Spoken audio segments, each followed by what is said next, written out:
Tomato कसे दिले? 20ला पावशेर. 60 रुपये किलो. एवढे महाग? तोच भाव चालू आहे. आपण पिकलं तर 40 रुपये किलो सांगतायत.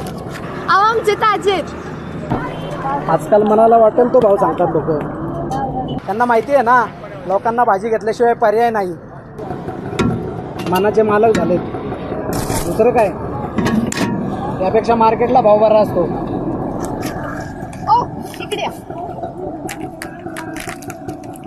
आम्ही जमिनीवर बसतो, पण आम्हाला पण इज्जत आहे. तुमचा जसा घर संसार असेल ना, तसा आमचा पण आहे. तुम्ही जसं पोटा पाण्यासाठी राबता ना, तसं आम्ही पण राबतो हे पिकवण्यासाठी. म्हणून एवढा भाव आहे त्याचा. मग वेगळं काय करता? तुमचं काम आहे ते केलंच पाहिजे. उपकार नाही करत आमच्यावरती शेती पिकवून तुम्ही.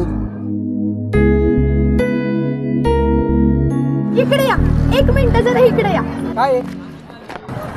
तुम्ही गाडीतून उतरलात, फिरत फिरत इकडे आलात, म्हणजे मोठं काम पण करत असाल. तुमचं घर पण मोठं असेल. पण एक गोष्ट लक्षात ठेवायची, आम्ही पिकवतोय ना म्हणून तुम्ही खाताय. आम्ही ना म्हणून तुम्ही. आणि काय हो, जर आधी अन्न नसतं तर काही हवा खाऊन जगला असता. बोला ना, आता का शांत बसलात? सांग बोलायला आता.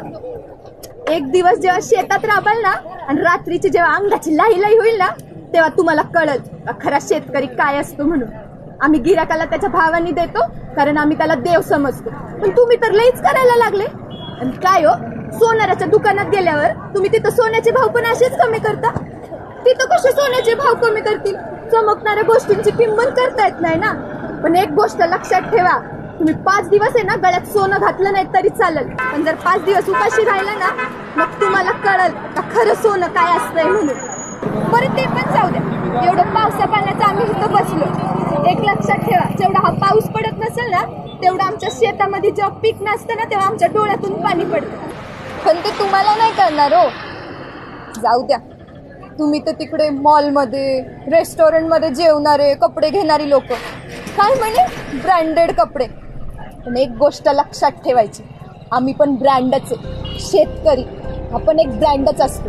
फक्त देशाचा नाही, अख्ख्या जगाचा ब्रँड आहे शेतकरी. म्हणूनच शेतकऱ्याला अख्ख्या जगाचा पोशिंदा म्हणतात. तुम्ही आमची किंमत नाही करू शकत ना, जाणीव तरी ठेवायची. जाऊ द्या, काय बोलायचं.